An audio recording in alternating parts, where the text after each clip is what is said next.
one-size-fits-all approach. And traditionally in network marketing, you try to convince people to change their buying habits. In other words, yeah, you drink Red Bull, but I really want you to drink this beverage, right?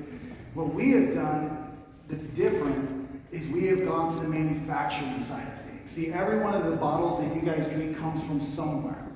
And we want to make a royalty off of that. That is where the money is.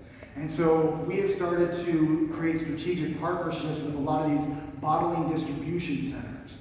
And so why make profit off of our own product when we can make the profit off of hundreds of products, right? That's the idea behind it. And so if you drink Pepsi, then continue to drink Pepsi. If you drink Coke, then continue to drink Coke.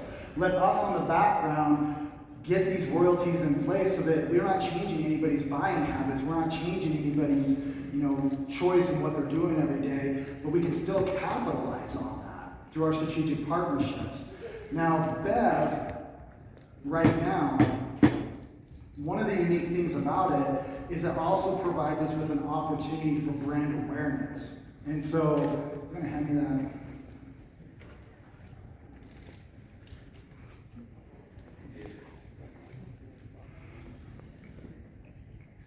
Okay, fully transparent, we don't make royalties off of Rockstar as of right now. But I'm going to use this as an example because every can that you see has something similar to this. If you turn it, you're going to see a QR code. Now typically that would lead you to some sort of nutritional, breakout or whatever they're doing. In our case, what we have negotiated here is every bottle, every can, every foil pack that comes out of our facilities is going to have a QR code that says powered by debt. And every one of those QR codes are going to point to wherever we want it to point to, but it's going to talk about BEV, it's going to talk about debt, it's going to talk about our ecosystem, which just drives awareness, right?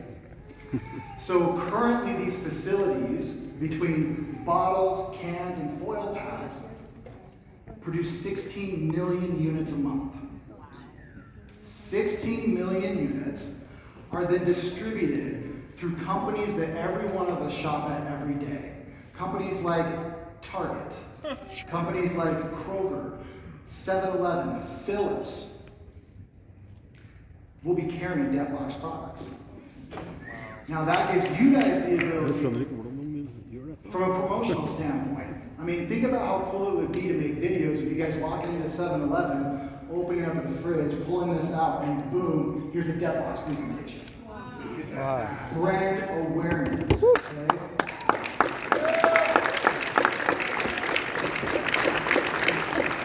How many other companies out there have 16 million advertisements going out every month? And this is month 1.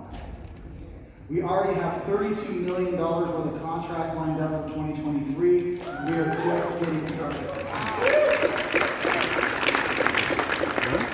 So the chart in front of us kind of breaks down the beverage industry kind of as a whole.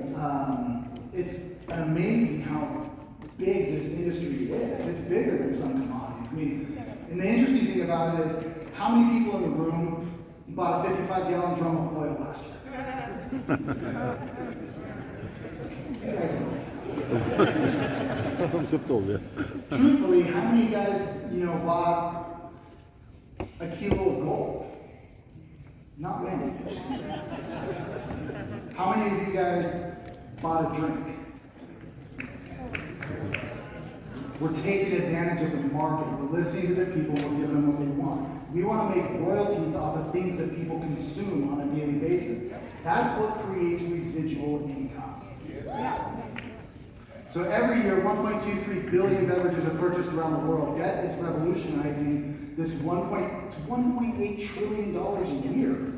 That is massive. Even if we could capture a small piece of that, it's huge for our ecosystem. And you can see, across the globe, right now we're just here in the United States, but we will expand this across the seas as well. But rather than create our own proprietary formula, again, that is just participating in the royalties of everybody else. We want to be the Uber of the beverage industry. Let's make royalties off of everybody else's up for success. So again, we have, let's see, what are some of the big things? Anybody ever shopped at Sam's Club? This is my awkward swimming. Let's see, Food Lion, Elvis, 7-Eleven. These are massive name brands that now we are in direct contracts with. We can use as promotional material. What other network marketing company is partnered with Walmart? None of them. Walmart's their competitor for the most part. 7-Eleven's their competitor. Heck, go shop at Walmart. Buy what you're already buying. Let's make a royalty off of it. That is the business model that will take us into the future. That is the business model that will make us successful. So if you break down kind of where the beverage industry, breaks down, again, if I'm an Uber, do I care if it's a Honda Civic driving or BMW driving? No, right? I just want the royalty. And so we have some brands that have come to us to distribute their, product. Let them take the risk in creating a proprietary thing that people like. Let them take the risk of, quality control, or not quality control, but inventory controls and levels and all that kind of stuff. They say that, a very high percentages of business fail within the first 3 to 5 years. We don't want to take that risk. But at least for the 3 to 5 years that you're successful, we'll take the royalty. And then when that royalty perhaps goes away, we'll replace it with another one. And that's the beauty of our business model. So there's a couple things that we've done with the BEV token, because it is somewhat of a niche market, is we played around with the tokenomics a little bit. So there's going to be 150,000 retail licenses available. Joe, how many distributors do you have now, ambassadors? 180. There's not enough BEV licenses for everybody in IX to even get one. So buy them when they last.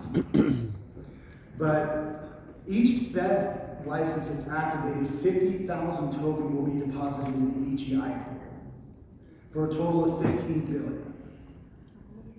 Those 15 billion token have a 10% tax on it. 100% of that tax goes to burn. Again, continuously restricting the supply.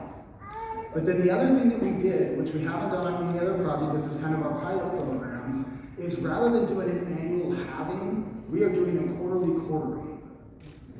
So instead of having a year that's stagnant and then big spikes and valleys around the new year mark, hopefully what we're going to create with this is about every 90 days, you're going to see this happen, boom.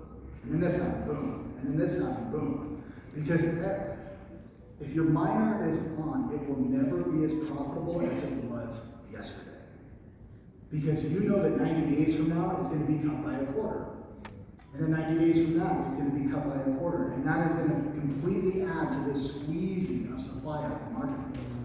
So while 15 billion token are minted initially, again, the way the EGI pool works, 15 billion token divided by 4,000 days, it's only going to be 90 days of that 1/4,000 before 25% of that 15 billion goes and burns.